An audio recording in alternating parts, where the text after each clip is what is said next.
Hola, ¿qué tal? Buenas noches.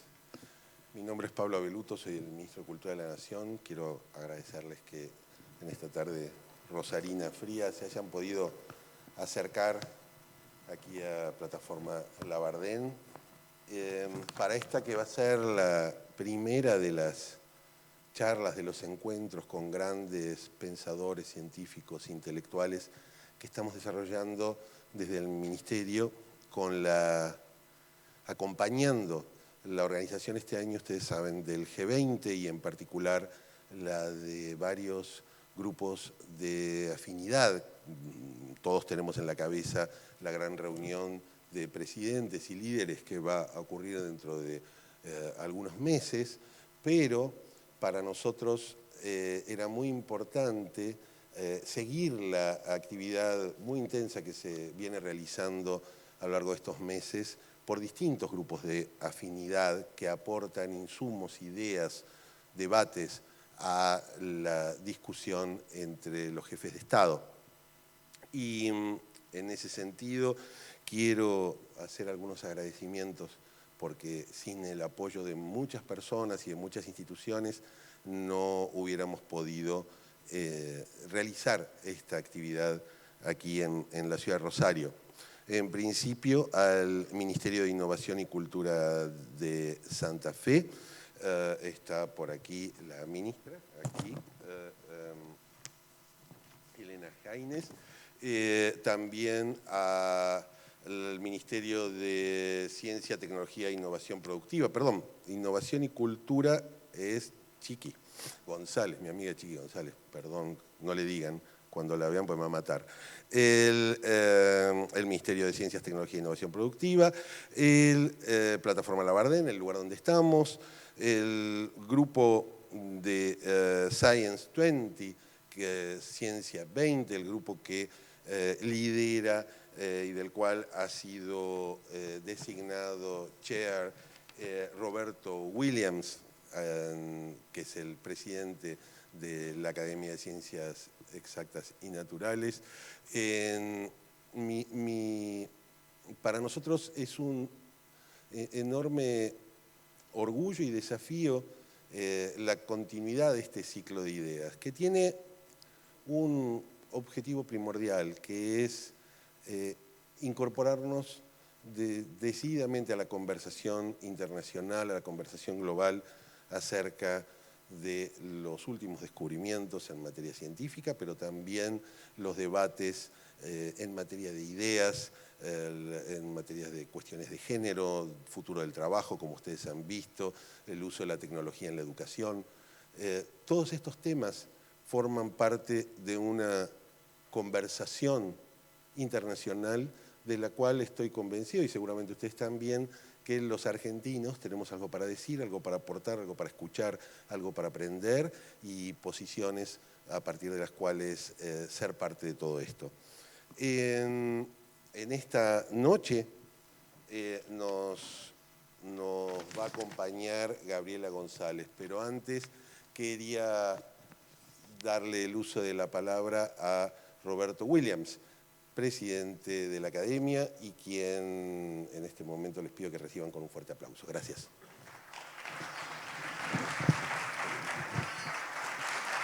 Gracias, Dani. Buenas tardes o noches a todos. No estoy acostumbrado como científico a entrar por un costado de un escenario, pero en fin. Yo quería enmarcar este acontecimiento extraordinario para Rosario de recibir a una científica de primer nivel en un tema que nos va a hablar de un tema apasionante, en el marco de la reunión que hacemos las academias de ciencias de los países del G20 en la ciudad de Rosario mañana y pasado. Nosotros vamos a tratar un tema totalmente distinto a esta charla de hoy. Va a ser un tema de cómo hace el mundo para alimentar una población que crece en forma exponencial, cuáles son los recursos, cuáles son los problemas con el agua, el suelo, la energía, y esto lo vamos a tratar como lo tratan las academias de ciencias, desde el punto de vista del conocimiento, sin ninguna presión ni política, no somos organismos gubernamentales, Por lo tanto, vamos a discutir, como hacen los científicos, sobre la base de evidencia, distintas cuestiones de este tema, que es uno de los temas que las Naciones Unidas ha puesto como prioridad muy, muy fuerte en el mundo. Dicho esto, agradezco muchísimo la idea del Ministerio de Agricultura, señor ministro y todo su staff, por acompañar nuestra reunión con una reunión preliminar, que es esta, trayendo una científica distinguida. Y quiero hacer una mención que me llamó mucho la atención. La charla que van a escuchar tiene, entre otros, teoría de la relatividad, ondas gravitacionales, pero la astronomía está presente como fuente de estas ondas gravitacionales, colisiones, etc. Traer astronomía a Rosario me trae a la cabeza un hecho que va a pasar a la historia de la astronomía mundial que ocurrió aquí en Rosario hace 2 o 3 años, no recuerdo exactamente. ¿Cuántos? 3. No, la detección es anterior. Cuando un astrónomo aficionado de la ciudad de Rosario, enfocando su telescopio hacia el cielo, detectó por primera vez la explosión de una estrella gigante originando una supernova. Digo, esto fue un acontecimiento que está buscado por robots que escudriñan el cielo, las galaxias constantemente, y un astrónomo de Rosario, en el cielo aficionado, en el cielo de Rosario, con mucha capacidad de observación, vio que aparecía un puntito luminoso en el cielo que iba aumentando su intensidad, y esto lo comunicó a distintos observatorios de todo el mundo que lo siguieron después de un tiempo. Esto dio origen a una cooperación con la Universidad Nacional de La Plata, una joven investigadora brillante, Melissa Bernstein y su grupo, y creo que es Víctor Buzo, el nombre del astrónomo aficionado, hicieron un trabajo que va a pasar a la historia, publicado en la revista Nature. Así que Rosario tiene la astronomía como uno de sus ejes por distintas razones. Bueno, sin más, gracias por la atención, y el ministro creo que va a presentar a la expositora.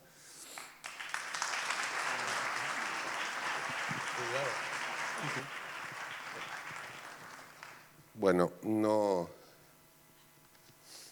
de chiquito quería ser astrónomo, como muchos de ustedes probablemente, y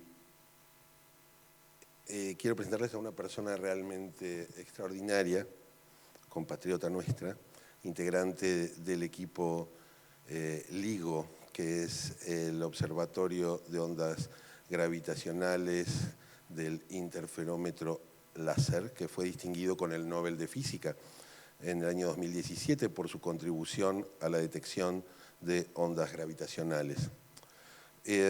Gabriela es una científica argentina que reside en los Estados Unidos desde hace muchos años, es doctora en física y profesora de física y astronomía en la Universidad del Estado de Luisiana. Obtiene su licenciatura en la Universidad de Córdoba en el año 1988 y desde el año 98 se radicó en los Estados Unidos para estudiar en la Universidad de Siracusa, en donde consigue su doctorado. Fue líder y vocera del LIGO, una colaboración internacional de científicos que 100 años después comprobó la teoría de la relatividad general de Albert Einstein al detectar por primera vez ondas gravitacionales, inaugurando así una nueva era de descubrimientos astrofísicos y abriendo una nueva ventana para entender el universo. A raíz de esta investigación fue que LIGO recibió el Nobel de Física. Gabriela González tiene en su haber más de 100 publicaciones realizadas sobre su campo de estudio y ha sido reconocida por el Senado de la Nación con la mención de honor Domingo Faustino Sarmiento, la distinción Brigadier General Juan Bautista Bustos de la provincia de Córdoba y la distinción Jerónimo Luis de Cabrera, otorgada por el gobierno municipal de la ciudad de Córdoba. Es miembro de la Academia de Ciencias de los Estados Unidos y está considerada entre los 10 científicos más destacados del mundo por la revista Nature en el año 2016. Ella nos va a hablar sobre las ondas gravitacionales, sobre lo que los científicos ven y hasta ahora los hombres soñábamos. Les pido un muy fuerte aplauso para recibir a Gabriela González. Gracias. Gracias. Gracias.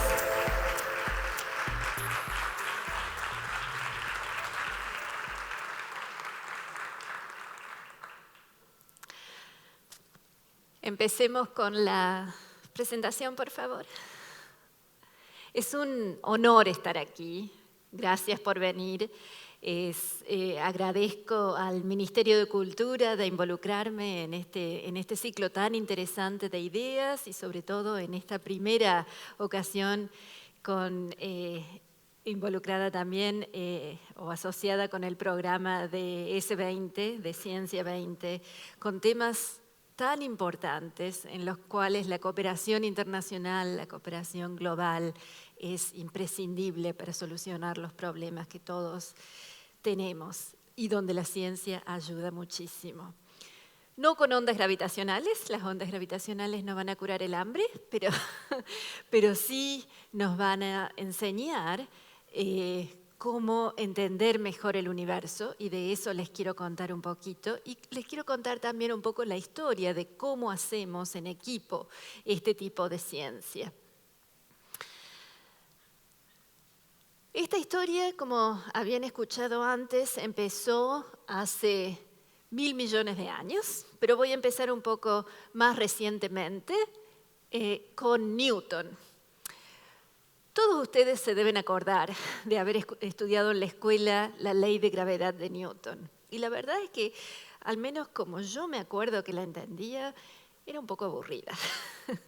Uno aprende esta ley de gravedad que dice que las masas se atraen y es una ley. Esta es la única fórmula que voy a mostrar en la charla, así que no se asusten.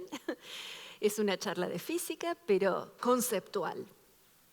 Pero la ley de Newton, ahora, después de muchos años de estudiarla, la aprecio muchísimo más ahora porque fue la primera ley universal. La llamamos la ley universal de la gravitación porque con un simple concepto, el hecho de que las masas se atraen, que todas las masas se atraen unas a otras, se explica no solo cómo las cosas se mueven en planos inclinados, cómo la manzana se cae a lo mejor arriba de la cabeza de Newton, cómo nosotros nos movemos sobre la Tierra, sino también explica por qué la Tierra gira alrededor del Sol, por qué la Luna gira alrededor de la Tierra. Explica el movimiento de los planetas, de las galaxias, de las estrellas. Eso es una ley universal y desde entonces en física estamos encontrando leyes universales que explican más y más cosas al mismo tiempo. Esto pasó hace casi 400 años. Un poco más recientemente, Einstein publicó otra teoría de la gravedad. Esta es la teoría de la relatividad general. Ahora, ¿qué necesidad había de otra teoría de la gravedad? La teoría de Newton funcionaba perfectamente para casi todo lo que se sabía de astronomía y de movimiento en la Tierra. Einstein estaba interesado en esto porque él ya en 1905 había creado esta otra ley universal, pero esta es el límite de velocidad universal, que es la velocidad de la luz. Estudiando electricidad y magnetismo y consiguiendo y pensando en una ley que unificaba esas observaciones, en las cuales no voy a entrar en detalles, pero uno de los conceptos principales de esta teoría especial de la relatividad era que la luz viaja a la misma velocidad en todos los sistemas de referencia, pero más importantemente, nada viaja más rápido que la velocidad de la luz. Pero esto estaba en conflicto con esta ley de Newton, porque la ley de Newton dice que esta fuerza entre las masas es instantánea. Si una masa desaparece, si el Sol de pronto desaparece, la Tierra enseguida se empieza a mover de manera distinta. Era una interacción instantánea que quebraba este límite de velocidad de la luz. Y a Einstein le tomó varios años y mucha matemática que tuvo que aprender de sus colegas, tuvo ayuda en esto. Creó esta teoría general de la relatividad, que en realidad es una teoría de la gravitación. Y el concepto de gravitación está relacionado con que las masas que Newton consideraba que se atraían, estas masas en realidad viven en un espacio-tiempo que es dinámico. Esto probablemente no les diga nada, entonces lo explico un poquito mejor. ¿Qué es el espacio-tiempo? La manera en que a mí me gusta imaginarme el espacio-tiempo es como una grilla tridimensional, como un papel cuadriculado, pero en 3 dimensiones. Esas son las 3 dimensiones espaciales.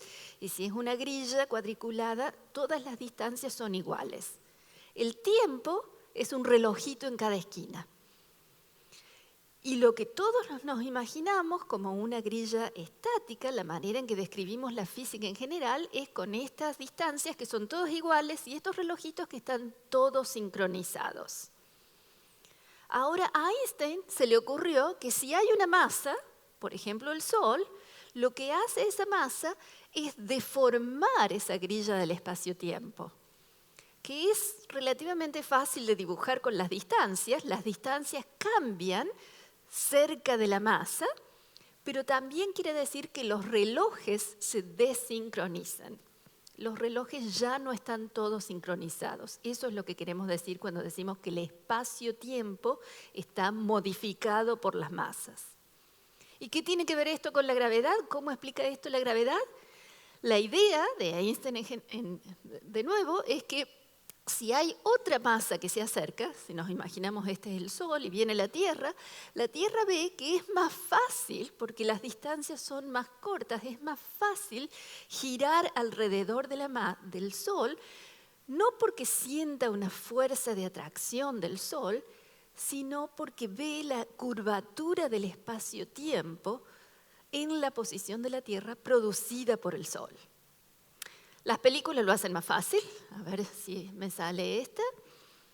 Esa es dos masas viajando, se enteran una de la otra por esta curvatura del espacio-tiempo. Si tenemos una masa más grande, como el Sol, y una más chiquita, como un satélite, no sigue en línea recta, gira, así como predecía Newton, pero porque existe esta curvatura del espacio-tiempo.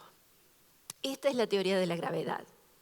Y entonces si el Sol desaparece de pronto, es la curvatura la que tiene que cambiar, y eso es lo que cambia a la velocidad de la luz, y ahora sí se respeta el límite de velocidad.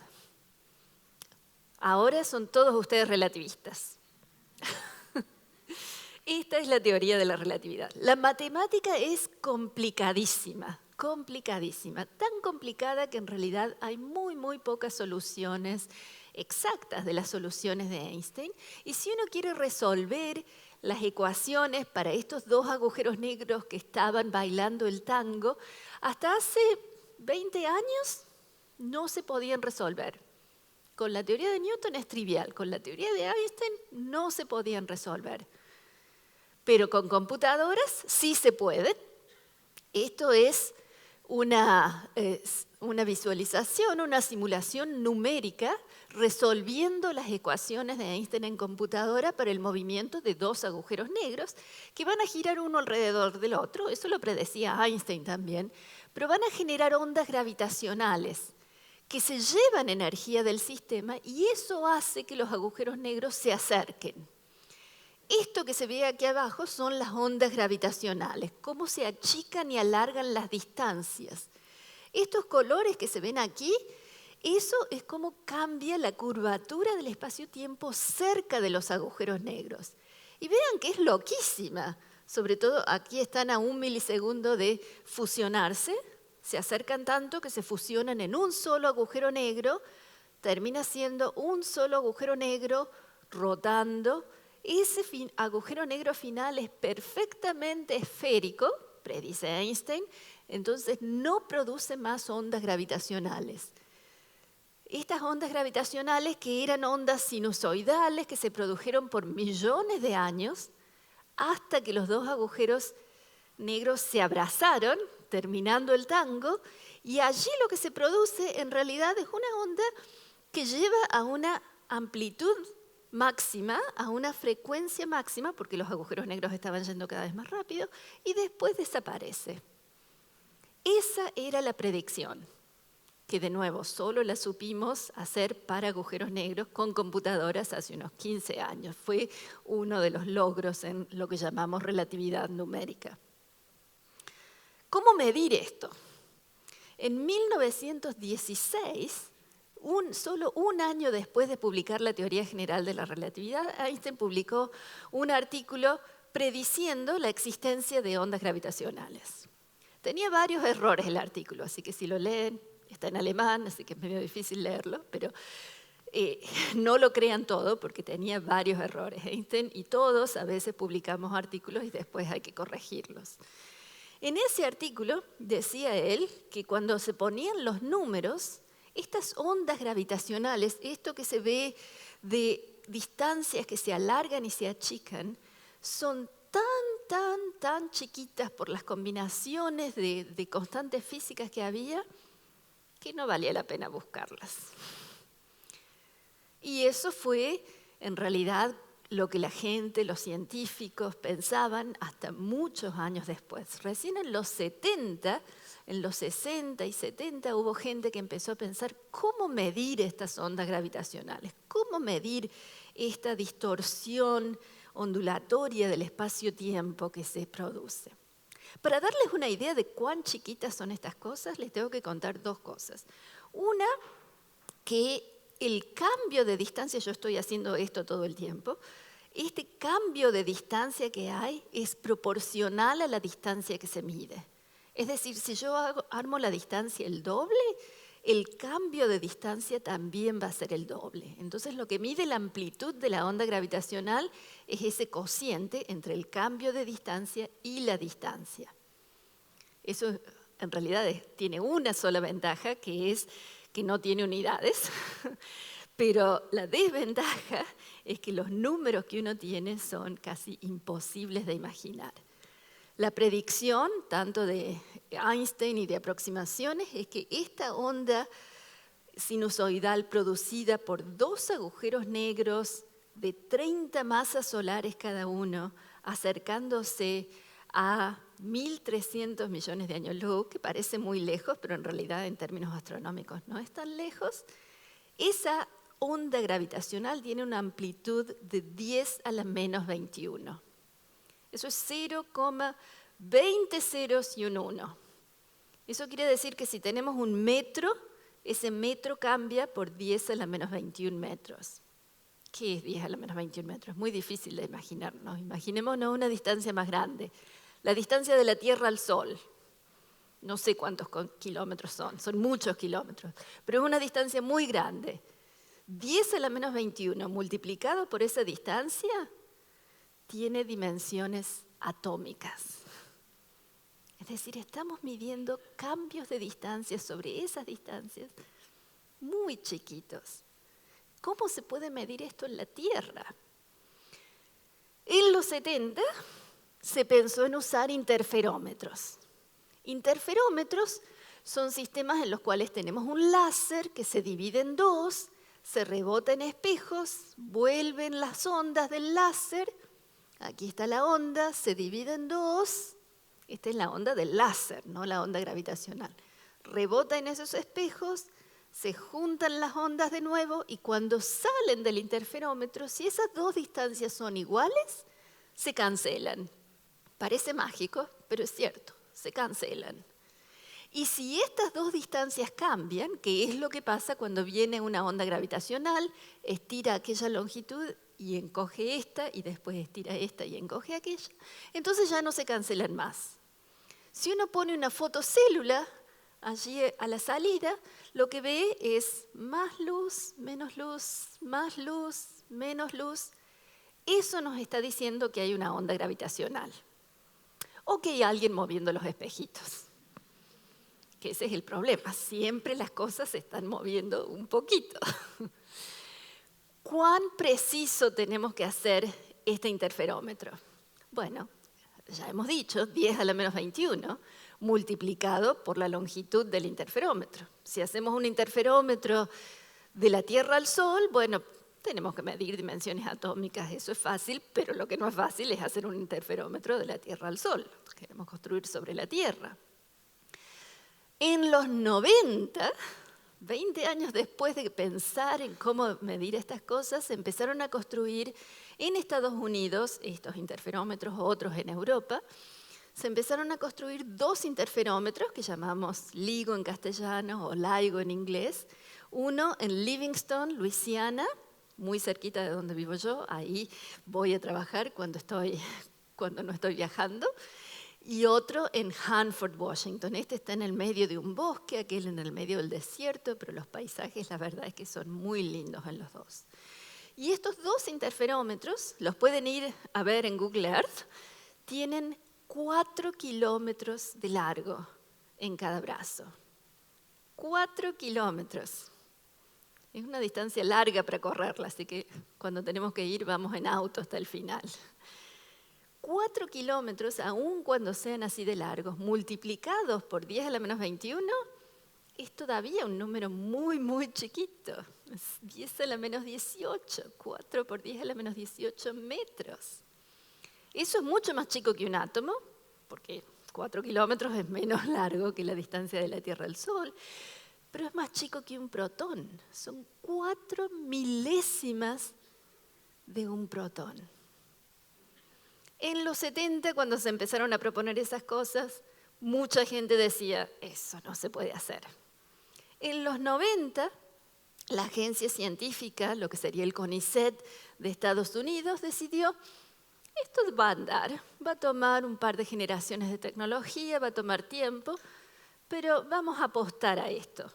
Y construyeron estos 2 observatorios. En el 92 se empezaron a construir. Fíjense cuánto tiempo va llevando. No son los únicos que se construyeron. Como les decía, en Estados Unidos está el LIGO Hanford y el LIGO Livingston. En Europa se construyeron 2 detectores. Los 2 iban a ser kilómetros de largo, uno en Alemania llamado GIO y otro en Italia llamado Virgo. El alemán, por problemas de financiación, no terminó siendo tan largo, es solamente 600 metros de largo. A ese sí he caminado hasta el final y vuelto. El de Virgo tiene 3 kilómetros de largo, así que es muy comparable al de LIGO. Esto es para decir que esto es toda una campaña global. Aún ahora hay otros 2 observatorios, un detector en construcción. El observatorio está construido en Japón, que se llama Kagra. Ese está dentro de una montaña y se está empezando a construir un observatorio en India. Es decir, esto es un tema global, es un tema volviendo a la cooperación internacional. Ahora, estos interferómetros no son tan simples como parecen. Son espejos que no son espejitos, son espejos así de grandes, pesan 40 kilogramos, están colgados de péndulos cuádruples. ¿Por qué péndulos? Porque los péndulos hacen que la masa a cierta frecuencia se mueva mucho menos que el punto de suspensión. Este experimento ustedes lo deben haber hecho aún sin darse cuenta. Si ustedes tienen un péndulo, un yo-yo, y lo toman de la mano y mueven despacito el punto de suspensión, el yo-yo hace lo mismo. Si lo mueven a cierta frecuencia particular, que es más o menos 1 vez por segundo para esta distancia, si lo mueven a esa frecuencia, el yo-yo va a hacer esto. Se va a mover mucho más, van a amplificar el movimiento del punto de suspensión. Pero si lo mueven mucho más rápido, el yo-yo no se mueve, o se mueve mucho menos. Es decir, estamos atenuando el movimiento sísmico, el movimiento del punto de suspensión. Y si en vez de un péndulo colgamos un péndulo de otro péndulo, de otro péndulo, de otro péndulo, mucho mejor. Eso no alcanza, tenemos que colgar esos péndulos de un sistema de aislación sísmica activo en donde medimos con sensores muy precisos la distancia relativa, el movimiento relativo de estas masas de metal y lo cancelamos y todo eso lo ponemos en cámaras de vacío y eso lo hacemos no solo para los péndulos al final de los 4 kilómetros, sino para otros péndulos que ponemos al medio para que la luz vaya y vuelva varias veces. El láser viaja en tubos de vacío que tienen 1,20 m de diámetro, 4 kilómetros de largo, todo adentro de un semicilindro de cemento para proteger el sistema del viento, de incendios, de huracanes, de autos que choquen. Y esto parece exagerado, pero todo eso ha pasado. Hemos tenido huracanes en Luisiana, incendios en Hanford, un auto policía que chocó contra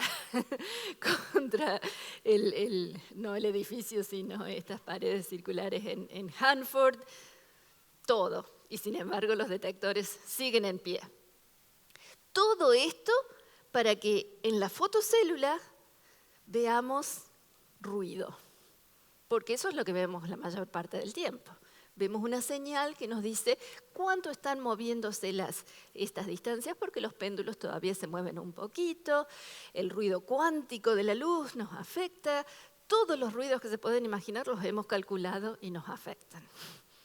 Tenemos esa señal ruidosa en la cual tratamos de medir, tratamos de encontrar ondas gravitacionales. Y probablemente todos ustedes sepan el final de esta historia, o lo que a mí me gusta decir, el comienzo de esta historia, el comienzo de la astronomía de ondas gravitacionales. El 14 de septiembre del 2015, a mí me parece increíble, ya va a ser 3 años y me parece que pasó hace 1000, pero ha sido hace menos de 3 años, vimos esto, que a mí yo lo miro y todavía me hace llorar. No, yo sé que a la mayoría de la gente no le dice nada, pero yo tengo un vestido con esto.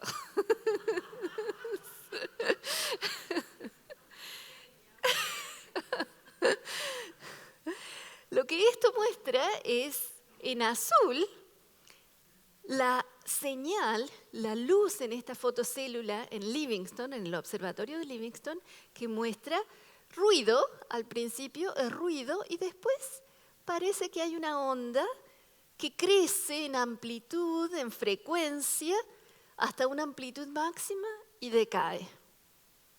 Como lo que habíamos calculado que hacían señales de agujeros negros.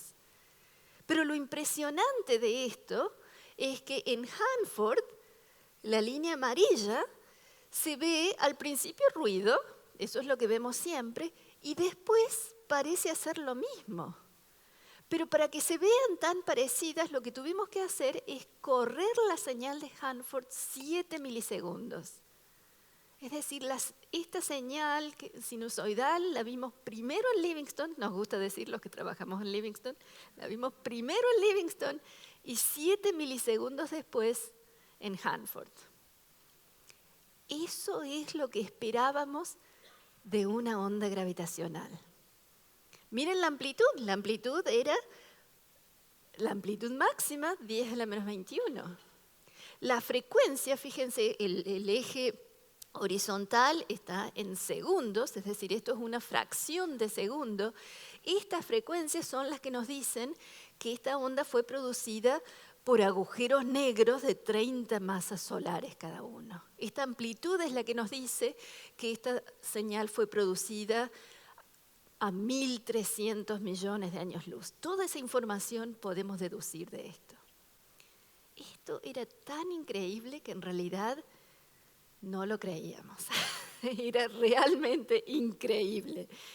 Todos pensábamos que esto era una broma. Pensábamos que alguien había inyectado esta señal. Cuando vimos que no se había inyectado de la manera en que nosotros hacemos, porque nosotros testeamos el sistema todo el tiempo, inyectando señales simuladas, pero descubrimos que no era eso. Empezamos a pensar, bueno, a lo mejor fue un hacker. Después nos convencimos que no, pero nos tomó un tiempo deducir y descartar toda posibilidad de que esto no fuera una onda gravitacional. Nos tomó varios meses. El 11 de febrero del 2016 estábamos algunos de los científicos en Washington para anunciar, estábamos muy nerviosos, tengo que decir, y estábamos anunciando este descubrimiento de ondas gravitacionales. Estábamos allí en una conferencia de prensa organizada por la agencia, lo que sería el CONICET de allá, la National Science Foundation. Franz Córdoba, una astrónoma, es la directora de esa agencia. Estaba Kip Thorne y Ray Wise, científicos de Caltech y de MIT, que fueron las dos instituciones que empezaron en los 70 a idear esto y a hacer que sus instituciones colaboraran y a pedir dinero para experimentos pequeños primero y para construir los detectores después. Dave Wrightsey, el actual director del proyecto LIGO en Caltech, y yo estaba allí, la verdad es que muy emocionada, muy nerviosa, como digo, representando a la colaboración científica de LIGO. La colaboración de LIGO es la colaboración no solo de Caltech y MIT, sino de más de 100 instituciones en 20 países con 1000 miembros que hacemos la colaboración de LIGO, los que construimos, desarrollamos la tecnología para los detectores, los construimos, analizamos los datos. Tengo que decir que no lo planeamos así y fue una coincidencia, pero a veces el universo te da estas sorpresas. Esto no fue el universo, esto fue en realidad la UNESCO. El 11 de febrero del 2016 fue también la primera vez que se celebró el Día Internacional de las Mujeres y Niñas en la Ciencia. Se celebra todos los 11 de febrero, pero la primera vez que se declaró fue en el 2016. Nos habíamos enterado recién el día anterior, estábamos la verdad es que un poco distraídas antes, pero nos sacamos una foto, algunas de las mujeres que estábamos en esta conferencia de prensa y la tuiteamos. Bueno, la gente que sabía tuitear la tuiteó. Sara era nuestra física mediática. Pero fue otra de estas coincidencias que nos encantaron. Como les decía, publicamos este artículo el 11 de febrero del 2016, que llamamos la observación de ondas gravitacionales de un sistema binario de agujeros negros, un título bastante largo. A mí me gusta bromear con esto porque aquí se ven las ondas gravitacionales, el dibujito de los agujeros negros sin unidades. Yo les mostré cuánta información deducimos de la amplitud y del tiempo en unidades. Aquí no hay unidades. Pero lo que les quiero mostrar es que este artículo fue firmado por la colaboración científica de LIGO y la colaboración de Virgo. Es decir, no solo fue esta colaboración científica que les contaba de más de 1000 personas, sino también la colaboración de Virgo, que son los que operan este detector europeo, que no estaba andando todavía cuando hicimos esta detección, pero ya habíamos estado trabajando juntos por casi 10 años y estaban preparando su detector para que anduviera el año siguiente, cuando esperábamos descubrir ondas gravitacionales. Esta onda gravitacional vino mucho antes de lo que esperábamos. Esto es una muestra de la colaboración internacional. Ahora, cuando yo les digo colaboración, a quienes se imaginen ustedes, bueno, a lo mejor se imaginen algunas pocas personas que mostré antes, o se imaginen a los premios Nobel. Se dio el premio Nobel por este descubrimiento el año pasado a 3 pioneros, a Ray Wise, Kip Thorne y a Barry Barish. Barry Barish fue uno de los directores ejecutivos del proyecto que realmente lo organizó cuando hacía falta organizar, en un momento en que las cosas estaban un poco desorganizadas. Pero lo que a mí me gusta mostrar también es que aún es una organización tan austera y tan conservadora como la Academia Nacional de Suecia, dando el premio Nobel, cuando puso las afiliaciones de Ray Wise, Barry Barish y Kip Thorne, no puso Caltech y MIT, puso LIGO Virgo Collaboration. Es decir, este fue realmente un premio que se dio a 3 nombres, pero haciendo honor a este espíritu de colaboración. Pero cuando uno se imagina de nuevo a colaboradores, a colaboraciones tan grandes, uno tiende a pensar en los líderes, en los pioneros. Estos son, por ejemplo, los voceros de la colaboración. Les decía que en el 2016 había sido yo la vocera. La colaboración tiene una organización democrática. Cada 2 años elegimos el líder de la colaboración, que es el que o la que organiza todas las actividades. El primero fue Ray Wise, fue el primero cuando empezamos la colaboración en el 97. El segundo en el 2003 fue Peter Solson, fue mi director de tesis. En realidad Ray y Peter son mis mentores para toda mi carrera, son mi padre y mi tío, como digo yo, en Estados Unidos. Dave Wrightsey, luego yo, en el 2011 hasta el 2017. Yo estuve 3 términos, terminó mi último término el marzo del año pasado. David Shoemaker de MIT y Laura Cadonati de Georgia Tech. Es decir, somos gente de distintas colaboraciones, distintas generaciones. Como les decía, estamos representando 20 países, científicos en 20 países. Pero así como los describía antes, el espacio-tiempo como distancias y relojitos, a mí la manera en que me gusta imaginarme la colaboración no es una lista alfabética de autores. Hubo 1000 autores, 1004 autores en ese artículo. No es una lista de líderes o una lista de países. Es gente. No solamente los pioneros, Einstein y teóricos e experimentales al principio, sino la gente que hace los equipos. Estos son algunos de los equipos más grandes en LIGO, y si se fijan, no hay casi nadie con pelo gris. No hay casi nadie que sea genio.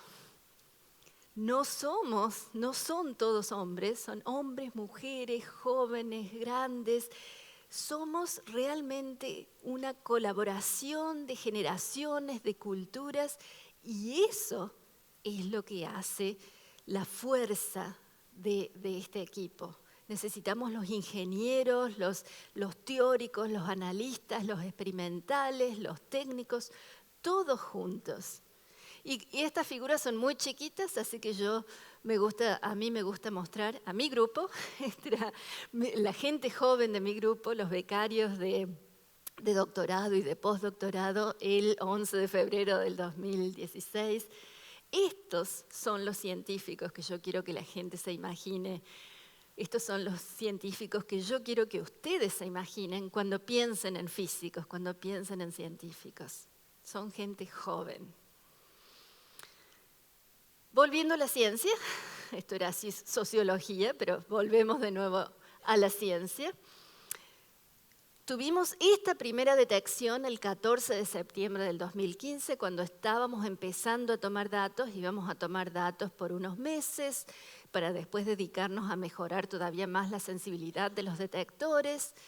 Y en esos meses, en octubre, vimos algo que se parecía a una señal, pero no era tan seguro.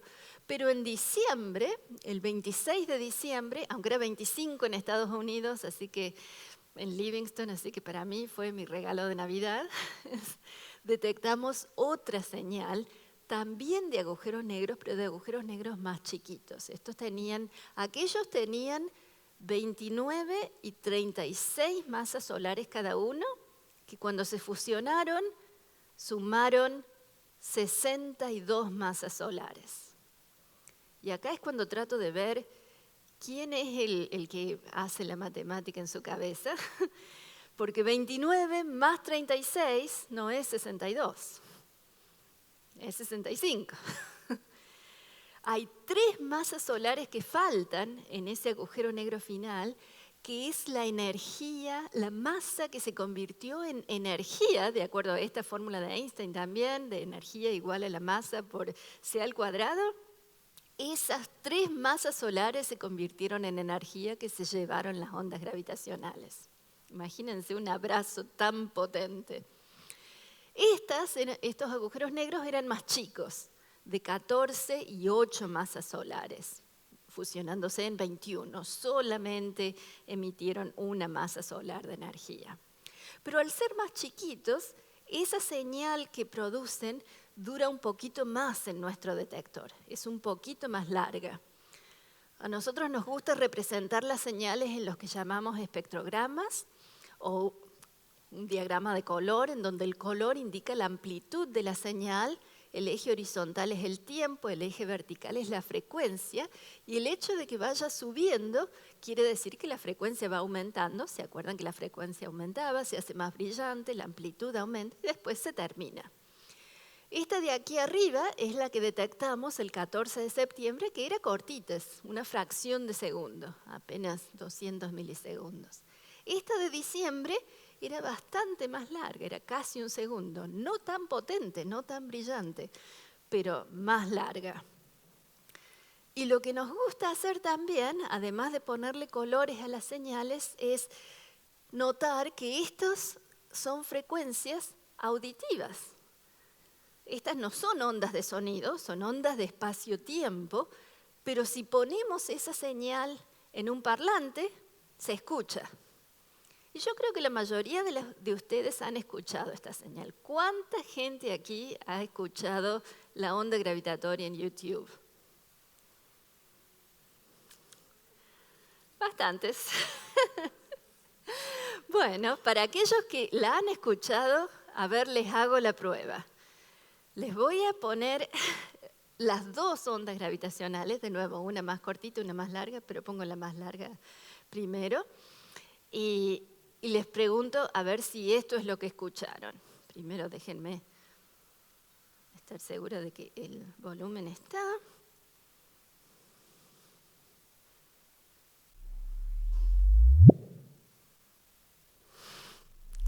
Estoy casi segura de que no reconocen esa señal.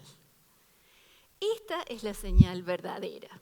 100 hercios, que es la señal esta, es un poquito baja. Así que lo que hicimos fue agregarle 400 hercios de prepo. Y esto es lo que a mí y a la mayoría de la gente le gusta mucho más. Lo que nosotros dijimos es, bueno, si los astrónomos pintan estas imágenes preciosas del ultravioleta y el infrarrojo y los rayos X de rojo y azul, nosotros podemos agregarle sonido. Pero ahora ustedes saben la verdad.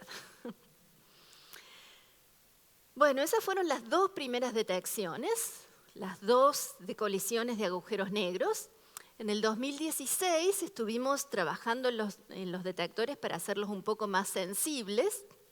Medimos la sensibilidad de los detectores con un número que nos indica la distancia a la que podríamos detectar la colisión de dos estrellas de neutrones, que era la única fuente que realmente teníamos garantizada, pero es una fuente bastante más débil que la de agujeros negros. Las estrellas de neutrones son estrellas muy, muy compactas, pero que solo tienen una masa solar. Entonces, las ondas gravitacionales que producen no son tan potentes como las de agujeros negros. Pero ese es el número que ven allí. En esta primera corrida de datos teníamos una sensibilidad máxima de 80 megaparsecs. Esta es una unidad astronómica. Esos agujeros negros que descubrimos, esos primeros agujeros negros, estaban a 400 megaparsecs, es decir, bastante más lejos, porque podemos ver agujeros negros más lejos. Pero estrellas de neutrones, ese es el número que usamos. En el 2016, como les decía, habíamos estado mejorando la sensibilidad de los detectores y todavía tenemos bastante trabajo por hacer, eso es lo que a mí me gusta hacer, para tener más sensibilidad, y en noviembre del 2016 conseguimos una sensibilidad máxima de 100 megaparsecs, así que empezamos a tomar datos de nuevo y sabíamos que Virgo, el detector de Virgo, se nos iba a unir a tomar datos en algún momento, no sabíamos cuándo, pero sabíamos que teníamos que terminar el 25 de agosto, así que teníamos esos meses para tomar datos.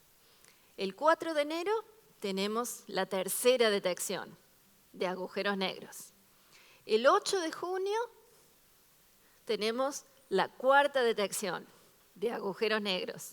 Ya la verdad es que para esa altura estábamos un poco aburridos. Pero Virgo estaba por juntarse, así que estábamos esperando. El 1 de agosto Virgo se une a la campaña y el 14 de agosto vemos otra señal, la quinta señal de agujeros negros. Pero esta señal era especial porque la vimos con 3 detectores. Y con 3 detectores uno ya no tiene solo una diferencia temporal, como esos 7 milisegundos, sino 3. Entonces uno puede triangular, puede saber de dónde viene la señal. Con estas primeras 4 señales que habíamos visto, decíamos, bueno, viene de allá, más o menos. No era muy astronómico. Sin embargo, mandábamos esa información a astrónomos con los que teníamos acuerdos para que buscaran a ver si se veía algo. De agujeros negros uno no espera ver nada, pero hay que buscar, siempre hay que buscar. Así que ya aquí estábamos, la verdad es que contentísimos. Y ya con esto, con 5 detecciones, podemos empezar a hacer astronomía. Estas son los modelos de las 5 detecciones que teníamos de agujeros negros, todas con menos de 2 segundos. La más larga fue esa de diciembre, que tenía 1,5 segundos. Podemos dibujar las masas de estos agujeros negros, de los iniciales, del final. Ya estamos empezando a hacer astronomía de agujeros negros. Eso no se podía hacer antes. Teníamos muy poco conocimiento acerca de agujeros negros y nada de sistemas binarios de agujeros negros. Pero el 17 de agosto realmente fue la coronación. El 17 de agosto vimos otra señal, pero una señal que duró casi 100 segundos. Eso quería decir que esta señal venía de estrellas muy, muy compactas, estrellas de neutrones. Pero si estas eran estrellas de neutrones, eso quería decir que emitían ondas electromagnéticas también. Y además teníamos 3 detectores, porque Virgo estaba andando, así que podíamos triangular. Pero además de todo eso, cuando estábamos analizando los datos y decidiendo si esto, de nuevo, teníamos algunos problemas, a ver si esto era una señal real o no, había un satélite de rayos gamma, el satélite Fermi, que está siempre midiendo a ver si hay rayos gamma, y hay rayos gamma que vienen casi todos los días de algún lugar en el cielo, y encontró una señal a menos de 2 segundos de la coalescencia de nuestras señales. Así que, ¿qué hicimos? Ponerlas en sonido. Bueno, no, hicimos bastante más ciencia, pero primero les hago escuchar. Esta es la onda gravitacional, aquellos son los rayos gamma.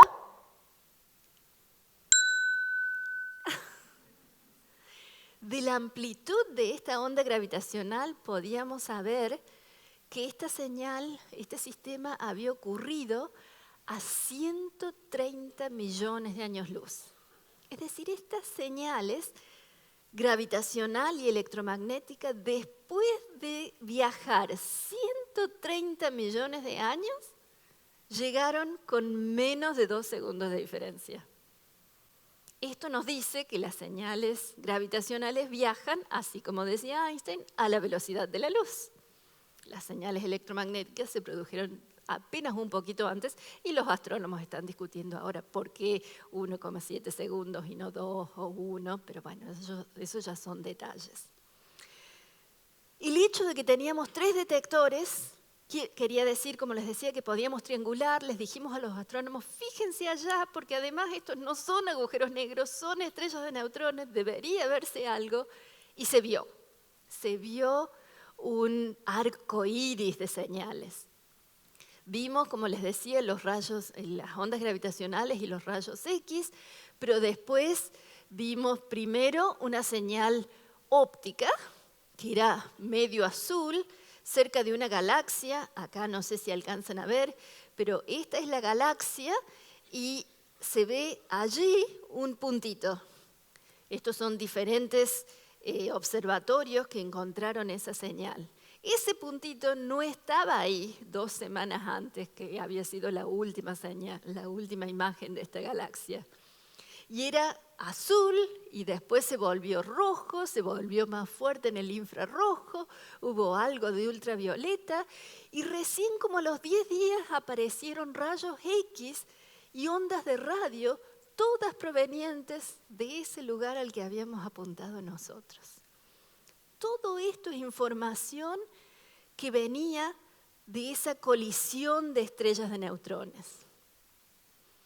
escribimos de nuevo un artículo con las dos colaboraciones y escribimos otro artículo con astrónomos, con todos los astrónomos que habían hecho todas estas observaciones.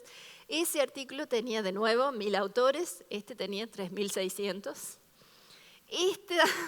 Esta lista que parece lista de nombres es una lista de colaboraciones. Y quiero destacar dentro de esas colaboraciones dos. Una es la colaboración Toros, que está liderada por un argentino y que involucra observatorios en Argentina, en Brasil y en Chile. Uno de los observatorios que vio esta señal es el Observatorio de Bosque Alegre. Hay una señal muy bonita, una imagen muy bonita de ese observatorio. Y la otra colaboración es la colaboración de Pierre Auger, que detecta rayos cósmicos y neutrinos que no se detectaron coincidentes con esta señal, pero eso también nos enseña, nos da información acerca del evento. Es decir, esto fue una super colaboración, de la cual pudimos sacar muchísimas conclusiones. Primero, que la colisión de estrellas de neutrones produce rayos gamma, eso se teorizaba, era la teoría favorita, pero acá teníamos prueba. Teníamos la secuencia de longitudes de onda que se habían producido, no solo las señales ópticas, sino también las de radio y de rayos X, que todavía se están midiendo al casi año de esta señal.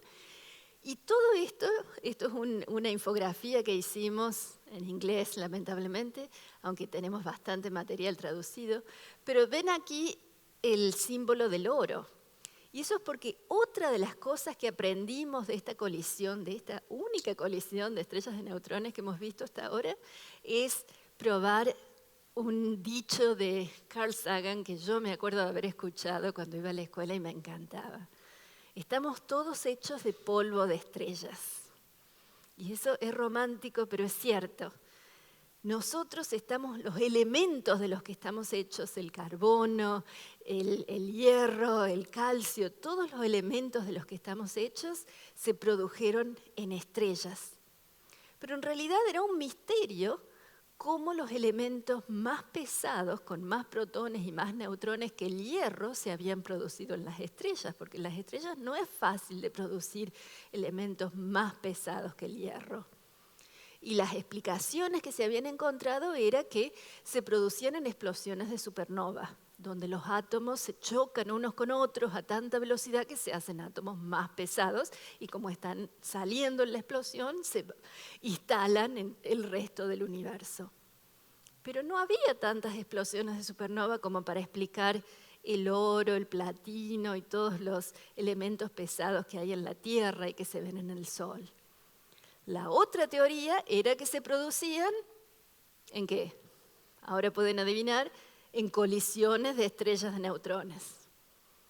Y eso fue lo que nuestras observaciones han ayudado a probar. Necesitamos más pruebas, pero ahora tenemos más evidencia de que realmente estos elementos pesados se pueden explicar con las explosiones de supernova y con las colisiones de estrellas de neutrones. Estamos hechos todos de polvo de estrellas, no solo nosotros, sino nuestras joyas. La verdad es que lindísimo. ¿Qué es lo que viene? Estamos ahora trabajando tanto en LIGO como en Virgo en mejorar la sensibilidad de nuestros instrumentos. De nuevo, vamos a empezar a tomar datos de nuevo en febrero por un año, un tiempo bastante más largo que antes. Seguro que vamos a ver más agujeros negros, esperamos ver más estrellas de neutrones, a lo mejor veamos otras cosas y a lo mejor se nos una CAGRA. Si no es en esta tercera corrida de datos, va a ser en las que sigue, es decir, de acá en más vamos a estar alternando, mejorar la sensibilidad de los instrumentos, poder ver más lejos y descubrir más y más ondas gravitacionales. Y por supuesto las ondas gravitacionales no son solo producidas por colisiones de estrellas y de agujeros negros. también son producidas por explosiones de supernova, también son producidas por estrellas rotantes que producirían ondas periódicas, ondas sinusoidales, son producidas por el universo temprano, son producidas por muchas de estas colisiones de agujeros que están lejos y se mezclan todas y producen algo de ruido, y también están producidas, especulo yo, por lo desconocido, el viaje a lo desconocido. No sé cuántos se acuerdan de aquella serie, pero era una serie que a mí me encantaba también de chica. Eso es lo que más me encantaría ver. Una señal que no sabemos de dónde viene. A mí me gustan siempre las preguntas más que las respuestas. ¿Y nuestros instrumentos? A mí me gusta pensar que son como un instrumento musical que puede producir varias notas diferentes. Pero para escuchar otras frecuencias necesitamos otros instrumentos. Y esos otros instrumentos, como interferómetros espaciales que están en construcción, podrían detectar señales de colisiones de agujeros negros masivos, de colisiones de galaxias. Con señales de radio podemos escuchar señales de agujeros negros supermasivos o señales que vengan a lo mejor del principio del universo. Estudiando la estructura de ondas, de microondas, que es otro de los experimentos que se están haciendo, vamos a escuchar probablemente el sonido de aquel universo temprano. Y todo esto que parece ciencia ficción son experimentos en marcha. Todo esto está pasando ahora. Van a estar escuchando de ondas gravitacionales no solo de nosotros, sino de todos estos experimentos, no solo este año, el año que viene, esta década, la década que viene, sino de ahora en más. Así como Galileo por primera vez apuntó el telescopio al cielo y se empezó a abrir una manera nueva de entender el universo, ahora estamos escuchando la música del universo. Y a mí me encanta esa música. Gracias.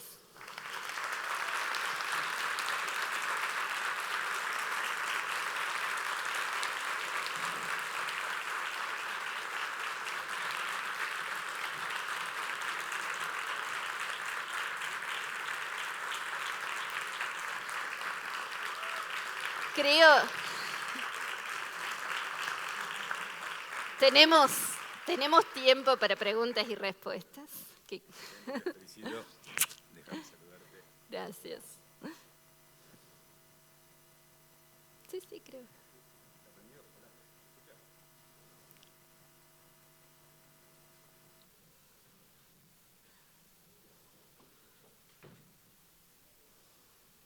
Les estaba diciendo que tenemos tiempo, espero, siempre hablo de más, pero tenemos tiempo para preguntas y respuestas que Carlos Tía va a conducir muy amablemente, pero espero que me hagan preguntas. Ahora sí. Bueno, nada, mi nombre, como lo decía Gaby, es Carlos Estía. Me invitaron para coordinar un poco las preguntas que tengan para hacerle a Gabriela después de esta bellísima exposición. Y bueno, y quiero agradecer a la organización por darme esta posibilidad.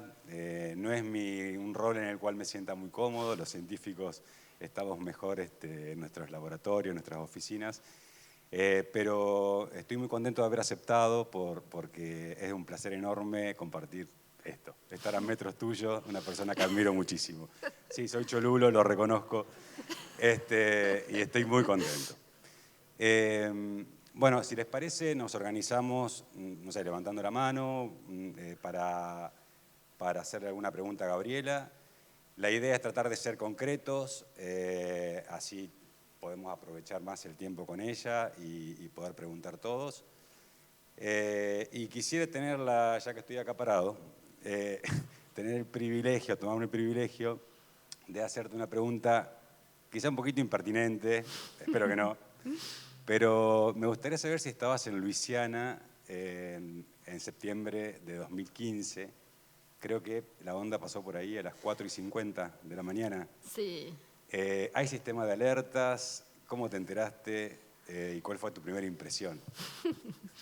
Estaba en Luisiana, estaba dormida a esa hora y Imagino. bastante más tarde, me gusta dormir, pero me despertaron. Tenemos un sistema de alertas que no habíamos terminado de instalar en ese momento. Ahora sí tenemos alertas, recibimos mensajitos en los teléfonos y nos conectamos enseguida por computadora para discutir estas cosas, pero no teníamos eso listo el 14 de septiembre, estábamos preparando esas cosas. Así que lo primero que recibí fue un mensaje de texto de un colega diciendo, ¿viste lo que pasó?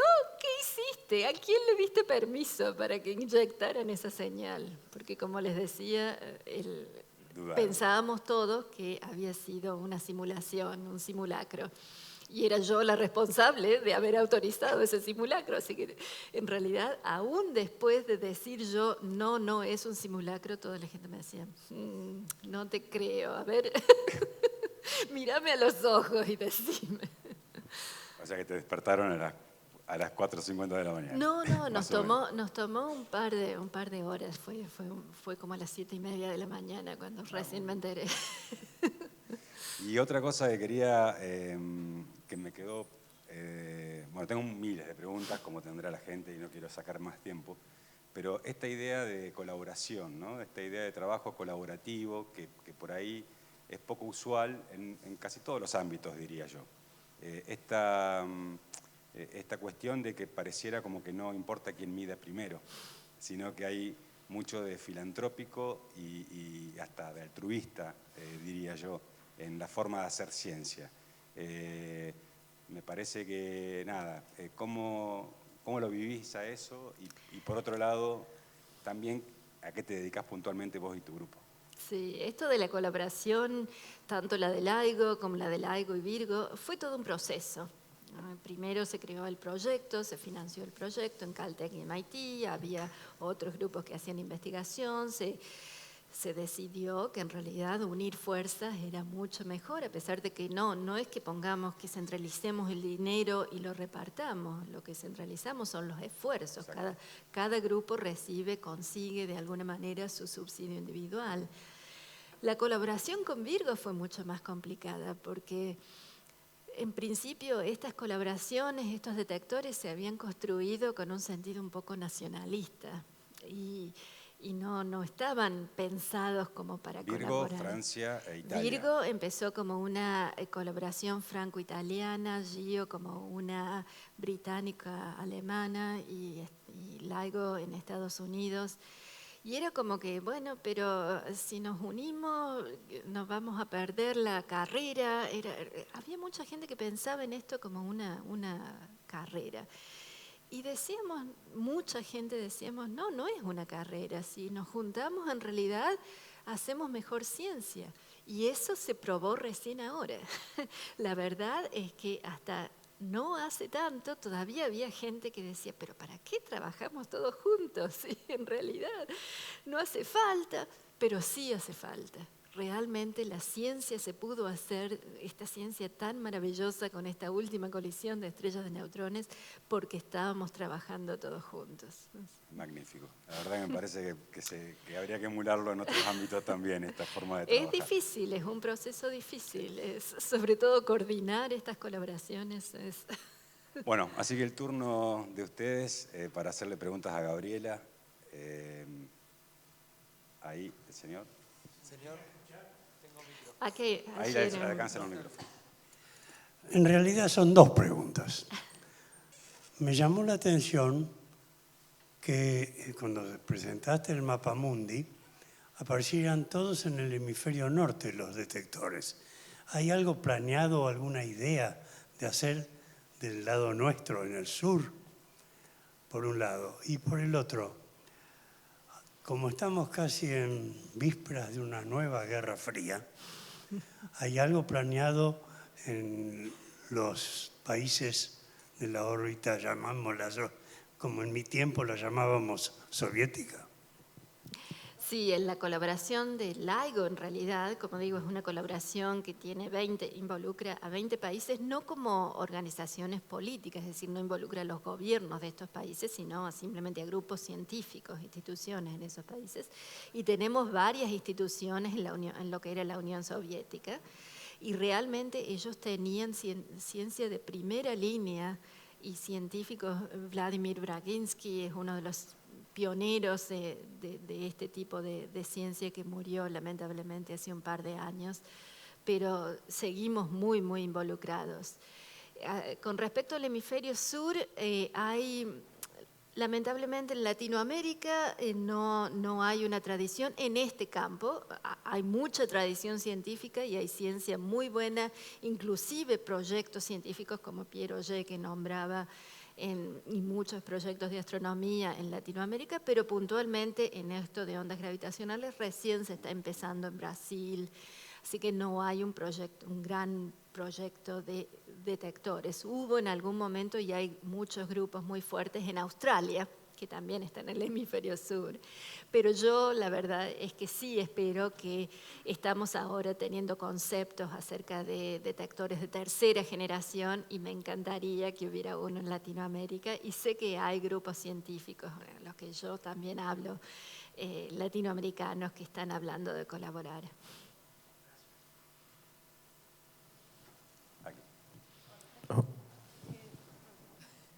Hablo fuerte. ¿Seguro?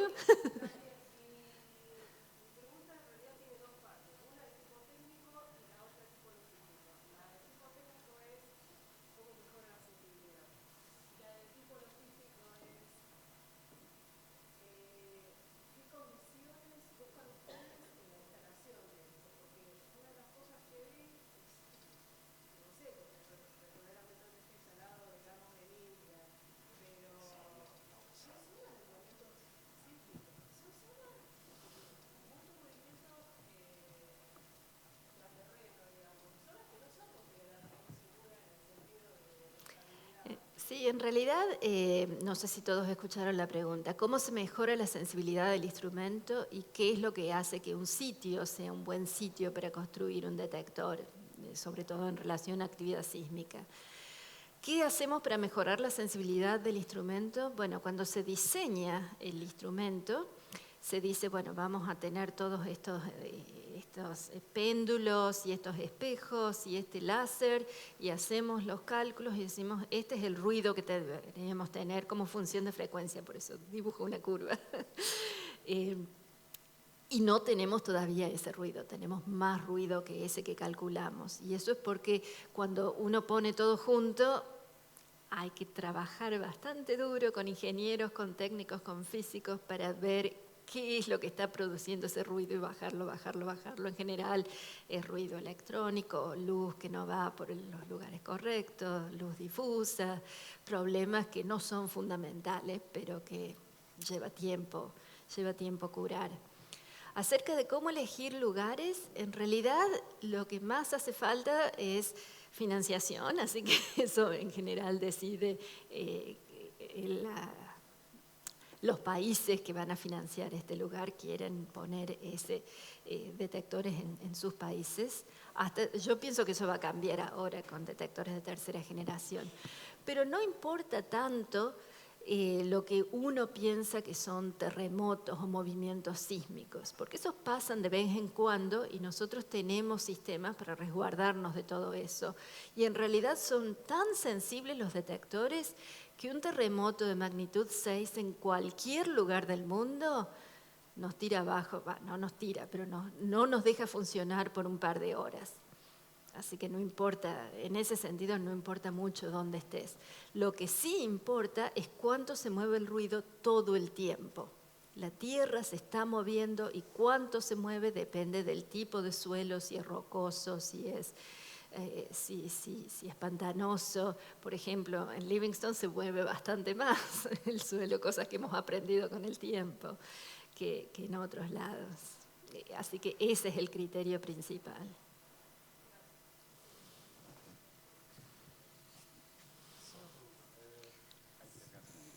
Si el espacio-tiempo es tridimensional, y por ejemplo, la luz cuando ingresa de forma curva, ¿por qué se lo mide con un sistema binario? Porque, Perdón. no sé si es coherente la pregunta, pero es lo que me parece que entendí. Que se lo mide con un sistema binario a un espacio que es tridimensional. Ah, no, bueno, el sistema binarios es un sistema de dos estrellas que están girando y están entonces produciendo estas ondas de espacio-tiempo. Es el Estas objeto de son las estudio. ondas gravitacionales, sí. Claro, es la fuente. Pero es la fuente de la onda gravitacional. No hace falta que sea un sistema binario, como decía, supernovas o estrellas rotantes, siempre que no sean perfectamente esféricas. Un agujero negro rotante no produce ondas gravitacionales, pero una estrella que no es perfectamente esférica sí produce ondas gravitacionales periódicas. Así que el carácter de la onda depende de la fuente. Ahí al lado. Hola, buenas noches. Primero felicitarte porque fue increíble la charla, fue Gracias. bastante explicativa. Segundo, quería preguntar, ¿cuánto tiempo demoraron en la verificación de los datos o señales que recibieron para saber que eran realmente lo que esperaban de las ondas gravitacionales? Y segundo, si también cuando se unió Virgo, ¿les sirvió de verificación o les ayudó para verificar algo? Bueno, por supuesto, cada nueva detección, sobre todo cuando tuvimos esa primera detección de agujeros negros con los 3 detectores, nos deja un poco más tranquilos. Pero en realidad la predicción de lo que de lo que podíamos medir, se había hecho antes, sabíamos que medir. ¿Cuánto tiempo nos lleva a verificar? Detectar que hay algo, lo hacemos en minutos. Lo hacen computadoras, no lo hacemos nosotros, lo hacen computadoras, programas de computadora que escribimos. Y toma minutos saber que hay un candidato. Saber si ese candidato es una onda gravitacional o no, eso nos toma meses.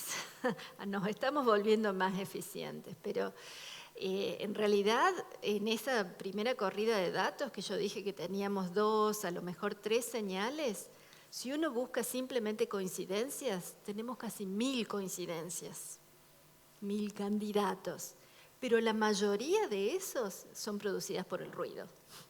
Son señales chiquitas que son coincidentes simplemente por casualidad, por el ruido, y las podemos explicar. Estas que tenemos, que decimos que son detecciones, son las que podemos decir no son consistentes con el ruido. Ese tipo de análisis estadístico primero y después el análisis más fino para saber cuán grandes son los agujeros negros o si son estrellas de neutrones, cuán lejos están.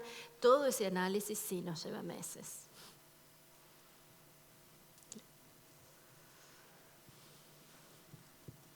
Yo no alcanzo a ver, allá también, ¿eh? Levanten Sí, bien creo alto que porque... había. Bueno, felicitaciones. Muy linda la charla. Gracias. Bueno, te quería comentar el primer evento. Bueno, fue fantástico, pero los físicos los veníamos esperando desde hace décadas. El evento del 17 de agosto del 17, ese, particularmente a los que estudiamos astrofísica, nos dejó sin aliento. Porque además, digamos, de sumarle la ubicación en el cielo y la detección en rayos gamma, confirmó la teoría de los gamma ray bursts de corta duración, porque la astrofísica tiene algo que, digamos, se construye sobre la especulación. Y uno siempre revisa y dice, ¿estará bien o estamos trabajando en pavada?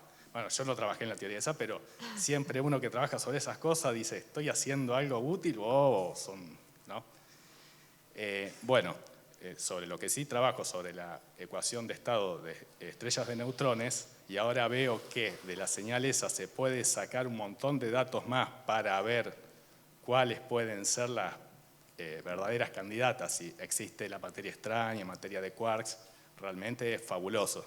Y además, el hecho de que hayan, digamos, puesto 2 días antes, ¿cuánto fue el Virgo? Que lo echaron a andar antes de la detección. Parece una cosa 1 de agosto. Y sí, tuvimos el 14 de agosto la detección de agujeros negros y el 17 la detección de estrellas de neutrones, y el 25 teníamos que dejar de tomar datos. Sí, con increíble. LIGO. Tenemos Bueno. suerte. Admitimos que el universo a veces Sí. parece sonreírnos. Bueno, una pregunta, porque lo que te quería comentar, o preguntarme mejor, ¿se está pensando en alguna manera de determinar el estado de polarización de las ondas gravitacionales? ¿Tenés idea si hay, cómo medirlo? Algo que, digamos, Sí, es algo que se predice, que la teoría de la relatividad predice, dependiendo de la fuente, cuál es la polarización que se produce. Hay dos polarizaciones de ondas gravitacionales de acuerdo a la teoría, pero uno puede imaginar algunas otras que la teoría dice que no deberían existir. Con 2 detectores no se podía tener mucha información, con 3 ya podemos empezar a descartar algunas teorías, ya tenemos un par de artículos sobre tests de la relatividad general, en particular de la polarización de señales, pero esas las hacemos cuando tenemos, sobre todo cuando tenemos 3 detectores. Bueno, gracias. Ahí atrás, mira. Mientras Y después también acá, voy a por agregar que estas colisiones de estrellas de neutrones producen colisiones de física nuclear como no tenemos energía en la Tierra, así que es un laboratorio increíble de física nuclear. Sí. ¿Qué tal? Bueno, un gusto.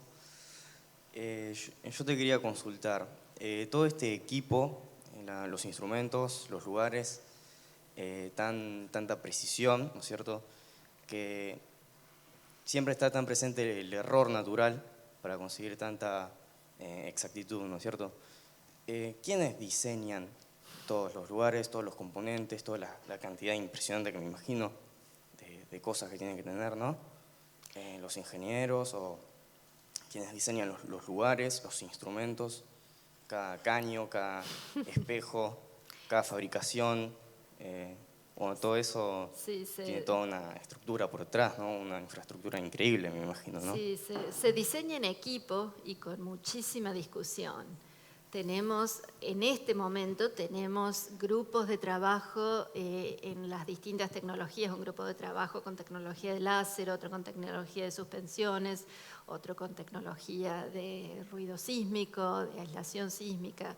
Tenemos 5 o 6 grupos de trabajo experimentales en tecnología, todos tienen físicos, ingenieros, todos están haciendo experimentos, probando qué cosas andan mejor, cómo se pueden implementar, y tenemos discusiones y reuniones en persona y por teléfono discutiendo distintas ideas hasta que decimos estas ideas andan, ahora se pueden implementar así, se contratan con subsidios ingenieros que dicen no, esto la verdad es que solo un físico lo puede diseñar. Y de nuevo, hacemos un equipo hasta que se hace un diseño, hay experimentos que hacer en prototipos, después se empieza a instalar, cuando se instala se descubren problemas técnicos en general, no fundamentales, pero problemas técnicos de instalación, de implementación, de integración sobre todo. Por eso lleva tanto tiempo construir estos detectores, pero no es una persona o unas pocas personas, son muchas personas con muchas especialidades distintas, físicos e ingenieros y técnicos que diseñan todo esto. Al principio no era tan así. Ray Wise fue el primero que no fue el primero que pensó en usar interferometría para medir ondas gravitacionales. Hubo gente en Rusia, que fueron los primeros artículos que se conocen, otros grupos en Estados Unidos, pero Ray Wise fue el primero que dijo, bueno, pero si uno usa este tipo de espejos y este tipo de láser, entonces se puede conseguir este ruido a estas frecuencias. Ese fue el primer diseño que hubo. Pero de ahí en más todo en equipo. Excelente, gracias. Te tocaba.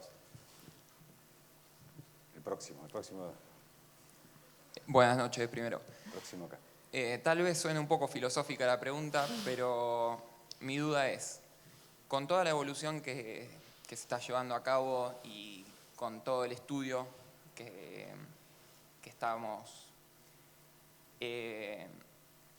prestando a este tema, a las ondas gravitacionales, estamos entendiendo cómo se comportan, pero ¿sabemos qué son en sí las ondas gravitacionales? ¿O solo estamos conociendo su comportamiento? Es una pregunta filosófica. Estábamos discutiendo algo parecido antes de comenzar. Hay una teoría matemática que predice qué es lo que pasa con distancias y qué es lo que pasa físicamente con distancias, con mediciones que se comprueban con experimentos. Eso es lo que ha pasado. ¿Cómo se interpreta conceptualmente esta distorsión del espacio-tiempo? Eso es un poco más difícil de imaginarse. Como te decía, a mí me gusta imaginarme pensando en estas distancias que se mueven sin que los objetos se muevan. Cuando se habla de la expansión del universo, por ejemplo, eso también es un concepto difícil de imaginarse. Pero de la manera en que yo lo pienso es que estamos todos nosotros aquí, imaginémonos todos estrellas, aunque no hace falta que seamos estrellas, pero estamos todos aquí, si estuviéramos en caída libre, si estuviéramos volando por ahí en el universo, nosotros veríamos que las distancias entre todos nosotros aumentan y aumentan y aumentan, sin que nadie nos esté empujando, las distancias están simplemente aumentando. Eso es la expansión del universo. Las ondas gravitacionales es algo parecido, excepto que en lugar de aumentar, aumentan y disminuyen, aumentan y disminuyen. Es el mismo concepto, pero ondulatorio. Pero no estoy diciendo que sea fácil, simplemente hay que tener un poco de imaginación.